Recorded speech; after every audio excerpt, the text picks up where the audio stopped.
交流接收器 T1、T2、T3 分别接上3根线，给真空泵或者吸尘器。另外一个交流接收器也是 T1、T2、T3，给它接上电。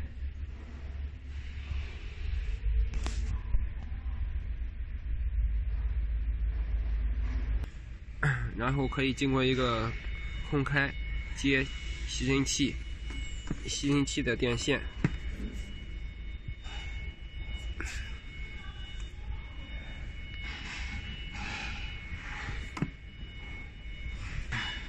另外一个真空泵的接电方式3相电 ，UVW 3相380真空泵。